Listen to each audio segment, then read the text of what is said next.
Amarin, and today I'm going to show you how to make a video.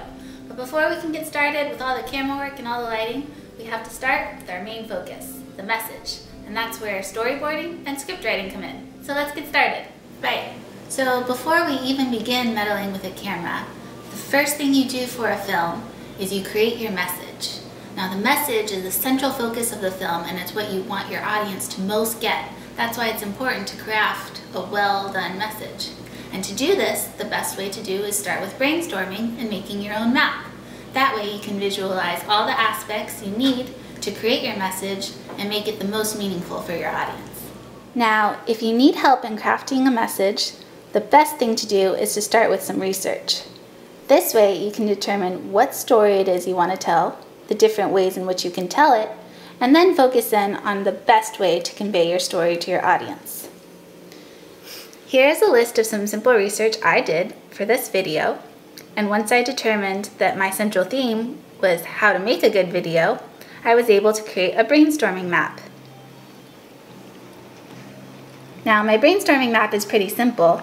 In the center I have my central focus or theme, how to make a good video, and then around it, I've brainstormed and wrote down all the different components I need to talk about in order how to convey to you how to make a good video. Why don't you try? Start with your central message and then brainstorm and offshoot different ideas and how best to share that message with your audience.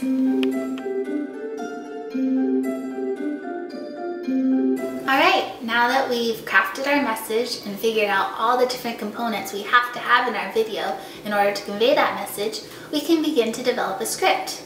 Now, a script is simply an outline of all the lines in which your characters will say, or a narrator like myself will say, as well as some simple directions regarding the actions they will be doing while conveying those lines. Now, to write a script, all we need is a pencil and paper or a computer. Let's get started.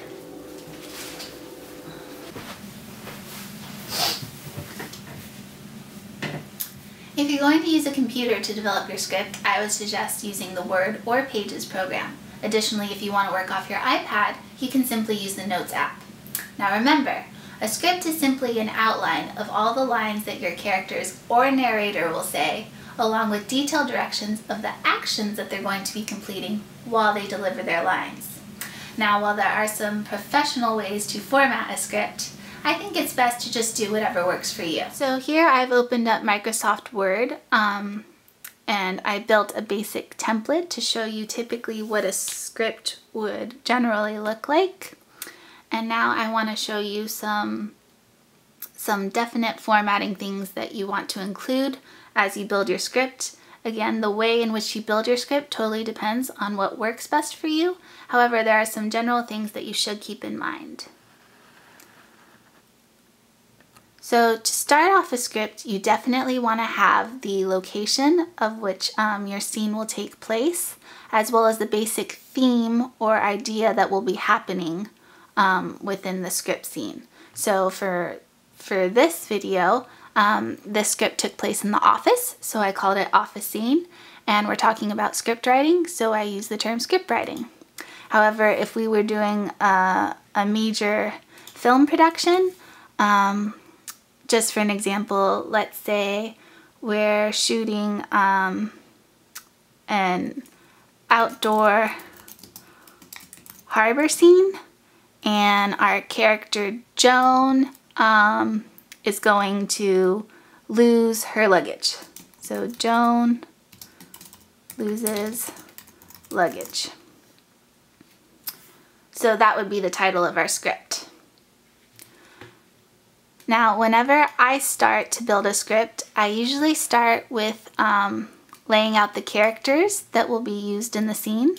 And you want to make sure that you have your characters listed every time for each line that is delivered, as well as you want to bolden it. That way, when the actors or actresses are looking at the script, they can easily find the lines that they need to memorize and deliver. Again, after you've done that, I typically work in which I like to write out all the lines in the sequence in which they will be delivered. And then afterwards, I go back and write down the actions that the characters or the camera person needs to do. So in order to complete this scene, I went through and I wrote down all the words that I wanted to say, and then I went back and figured out how I was going to do this. Hence, my directions were narrator talks to the camera, then turns. And I also included some camera directions in which I zoomed into this mock script and wanted to point to you to show you with my mouse. Now, when you're writing directions, you usually want to be as detailed as possible. That way, whoever reads your script, no matter who they are, can understand. However, if you're the only one who's going to be looking at the script, you can use some basic or generalized key terms as long as you know what you're talking about. Alright, so now that we've developed our script, we can do our next process, which is known as storyboarding. Now, a storyboard is kind of like a script of sorts, except for that it deals completely with pictures. And what a storyboard is used for is it's given to the cinematographer or the person who works the camera so that they can set up the camera according to how the director wants a shot or scene to look. Now, since you've already created the script, you know the basic directions of what a scene needs to include. And using those directions, you can begin to plan a storyboard. Now, the best way to make a storyboard is with paper and pencil. And typically, since you're going to have many scenes, you'll want to fold your paper like a hot dog lengthwise in half, and then again in thirds, like this. So you have a total of 6 slots, or 12, since you can do both front and back. Now, you can make the squares as big as you want or as small as you want, but this is a good size in order to understand what needs to happen in the scene. And then within each of these squares, you want to place a number 1, 2, 3, all the way to 6, and these will count as each scene. So along this, you can put the title of your scene. For instance, since we did the script office scene, I could put the title office scene right here. And then I would compose a picture of where my character would sit, how close I would want them to look on camera, as well as maybe directions of where she would turn in her chair, or at what moment she would point to the computer screen. They can be as basic as you want or as detailed as you want. Again, it's up to you. Okay, so here's an example of my storyboard for the office scene.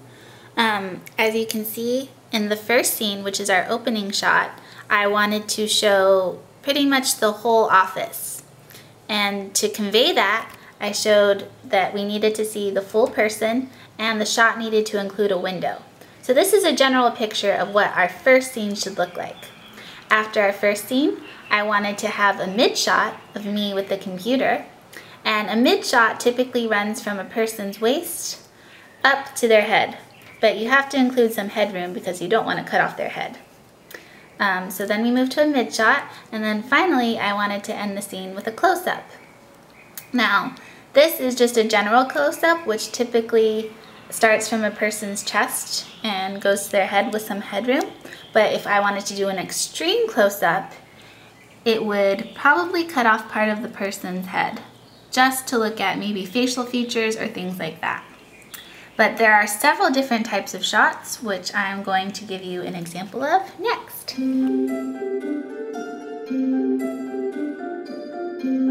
Alright, so this is an example of an opening shot, which is the first shot that your audience will see within a film. It could also be later on known as a wide shot, in which it basically introduces the location to your audience. So they know where it is, where the scene is going to be taking place, maybe a little bit about the environment. For instance, we know that this film is taking place at a house and it's in a tropical environment.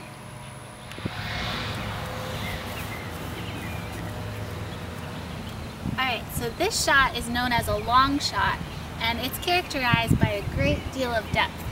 Typically you would find this shot in Western movies, in which cowboys are riding into a town or area, or even a train maybe coming in.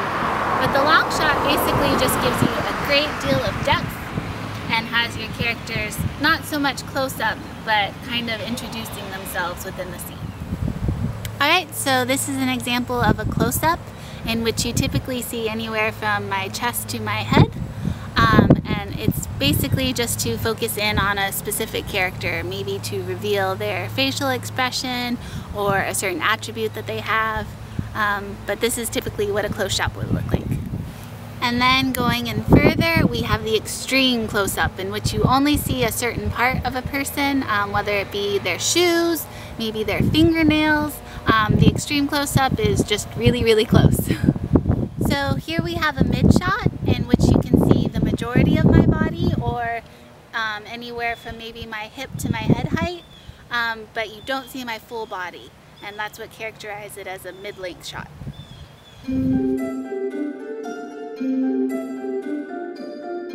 Alright, now that we've determined our different shot types and I've given you a description of how some shots are categorized, we can begin to look at what equipment we'll need to make a video and how to use them.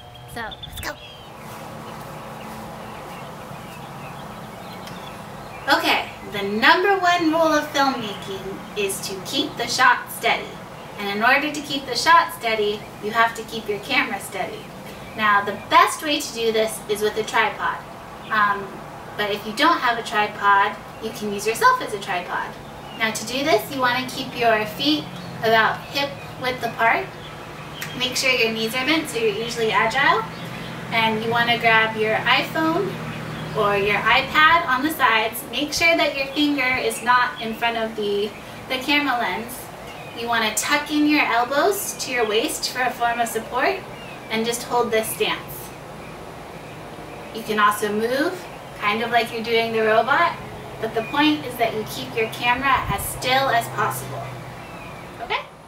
Now, while you don't need a tripod to film, again, the best way to film is with a tripod, because being a human tripod can be physically exhausting after a couple of hours. So you can make your own tripod and using just basic household items. What you need are hair ties or rubber bands of various lengths if you can, and ask your mom or dad for permission to use a broom.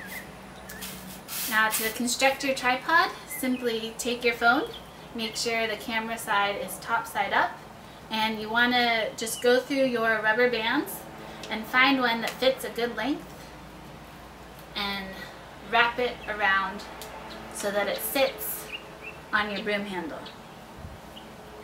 Now remember, you're using expensive equipment, so be sure that it's securely fastened to the broom handle before you start using it. And also make sure you have a hand on your camera at all times.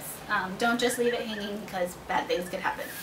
But anyway, so this is a way you can use your own tripod. Again, make sure that the camera is face up and none of the rubber bands are in front of the camera lens, or else you'll see a rubber band instead of your actual scene. You can place it anywhere on the tripod for different lengths. Just again, make sure that you either have a hand below or you have a hand on the device to make sure it doesn't go anywhere. And here you've constructed your own tripod.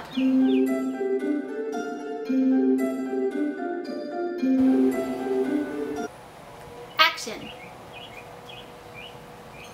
So a few tips on shooting is you want to set up your camera and your scene, make sure props are in place, characters are ready, the camera has everything in view that it needs to have according to your storyboard. You always want to make sure these are done first and maybe go through a few practice rounds with the characters doing their actions before you hit record. This way you can save time by having everything planned and fall into place just as you want it. Additionally, you always want to have the camera person say action before anything happens on the set, and you also want your characters to count to 3 before they do any actions or deliver any lines. This is to help with editing, and it helps allow for space in which you have more time to cut the scene as you want it. Additionally, the camera person should count to 3 before they stop recording, as this will also help the editor. So by having 3 seconds at least of still time in the beginning and 3 seconds after time, this is just to ensure that a character doesn't deliver a line and then you cut it and it sounds weird because you have to cut at that exact spot, and that's the only the only amount of scene time that you have. So if you have those few extra seconds, it can make that scene seem more fluid for the next scene to come. Okay? And 1, 2, 3, stop.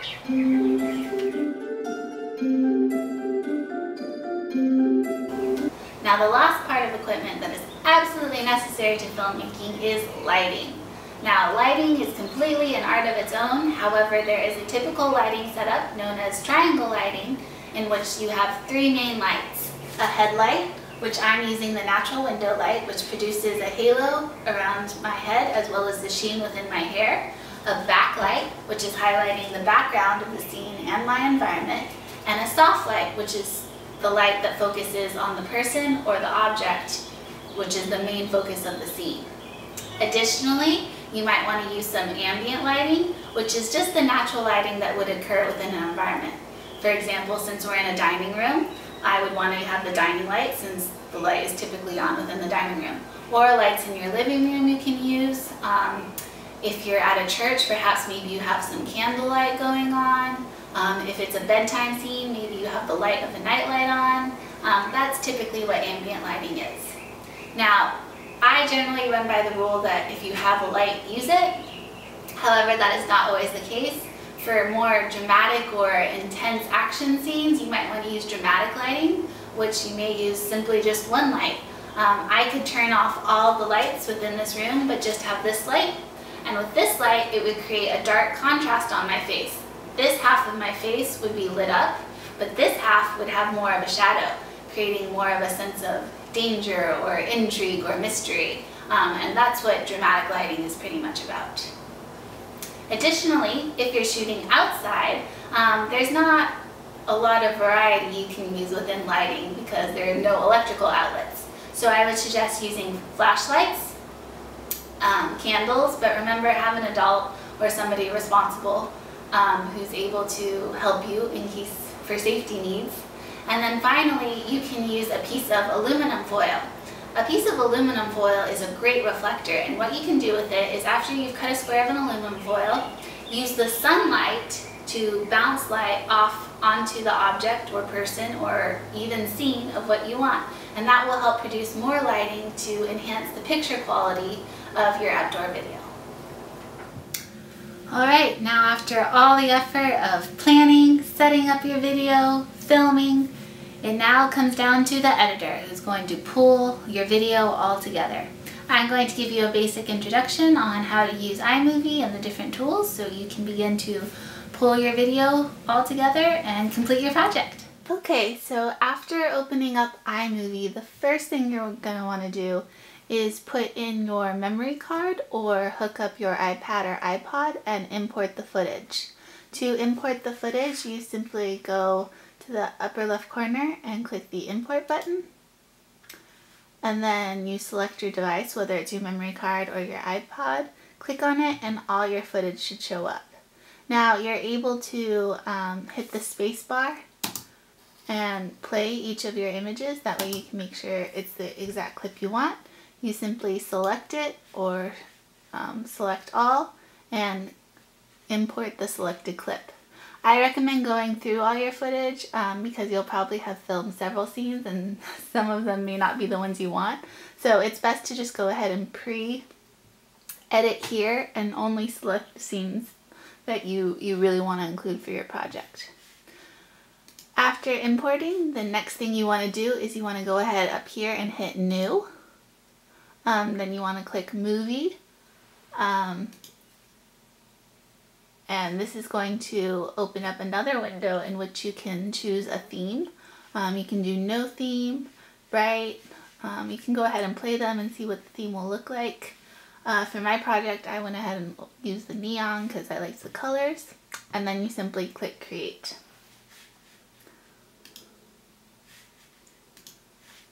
Okay. Now, once you've created your project, you're going to get a screen that looks like this. This window on your left hosts all of your clips that you have imported in your library. They're organized by the date. The square on the right will show you is your preview screen where you can look at the clips of your project. And below here, this is your timeline. And this is what you build. Yours is initially empty, but I already started on my project. This is your timeline, and this is where you actually build your project. So to go ahead and build your project, what you want to do is you want to scroll over your clip by clicking and then dragging. You'll create this little yellow highlight, and this is essentially picking the section of the clip that you want. You can do the whole clip and drag it in and then cut it by going to the sides and moving them in or out. Or you can go up here, scroll through. Remember, again, the space bar will play a clip and stop a clip. And you can click your section. Again, click and hold, and you simply drag it down to the timeline and place it where you would like. And you're going to go ahead and do that so you can create a layout for your entire movie. Now, editing takes a long time, but it's a magical process, and it's definitely worth it to take the time and make sure that everything is segmented right. Lastly, I just want to go over a couple features. If you'll follow my mouse, and you'll see on this right, there's this line. This is the zoom in and zoom out tool for your project. You can zoom in if you need to shorten a clip or cut it, and you can zoom out if you need to be able to see the full length of your project. Right in the middle, you have the title of your project and the time outline, and this will tell you how long your project is. Above the preview screen, we have several different tools. The one that looks like a chocolate vanilla cookie is the color balance tool. Usually if you hit auto or even further up, there's a little enhance button. This will go ahead and enhance the picture quality well enough. So if you don't want to do heavy editing, you can just click those. Match color will let you choose another clip that you want to have the same color effect to, and that's highlighted by the paint palette. Next to that is a little square. That is the cropping tool, and that allows you to crop your photo or make it smaller or bigger, or just say you could focus on my eyes. But remember that depending on your camera quality, the more you crop, the more grainy your picture may be. Next to that is the wonderful shaky camera tool, and that is if you do happen to have a lot of shake within your shot, you can try stabilizing by clicking this little square, stabilize shaky video, and it can do a pretty good job of stopping some of the shaking so it's more smooth. And the next emblem we have, the next emblem controls the volume, and that is for the overall clip. You can raise the volume or lower the volume. And next to that is a background denoiser. If you have wind, sometimes this does a good job, but in general it'll mostly tune out all of the audio, so I haven't had a good situation where it's worked. And then finally we have the little clock symbol. That is where you can do slow motion video. It will slow down the frames per second within your clip, making you able to do those slow motion shots. And then finally the three dots are just some different video and audio effects that you can add on for more creativity. So after you've gone through and you've played around with the color tone and the way you want your clips to look, the final step is right down here in the bottom left corner. This is where you can add your transitions, which are these effects. See that slide? That right here is a transition, and that just helps your movie move along more smoothly. You don't have to have transitions between every clip, especially if you're doing a PSA, but sometimes it does help if the action doesn't quite match. Below that we have a titles, if it will let me go. These are different titles you can put in. Basically, they're just already automated effects where you can put in, you know, the name of your movie, maybe the name of a character, as well as the end of your movie. There's all different kinds. Below that we have maps and backgrounds, another little feature you can use. iTunes is where you can scroll through your music library and and put in some music. You simply select the song that you want. Again, you can choose a specific frame of the music that you want, and then again you click and drag to your timeline. Usually you place it below the scenes that you want it to, and now you have music. Again, you're probably going to want to go with the volume tool and lower it, or you can click, there's a little line right in the middle. You can pull it up or down, and that will increase and decrease the volume. And then we have sound effects. Again, you can include these. These are if you want a car honking or, I don't know, glass cracking. They're just different little effects. And then finally, GarageBand allows you to create your own songs to import. Again, editing is really important because it's how your movie ultimately becomes a movie. There's no exact way to go about editing. Everybody has their own method. But I would definitely recommend experiment, because you never know what color changes you're gonna like or what effects you're gonna fall in love with and have to have within your movie. So definitely take the time, and the most important thing is to have fun. After you finish your project, the last step is you're gonna go to all projects. Over here you should see your project. You're gonna click on it. And then in the upper right corner, there's a share button. And this gives you different ways in which you can share it. You can put it directly to YouTube, to Vimeo, or you can export it as its own movie file. Thank you for sticking along and watching my video, and good luck on your project!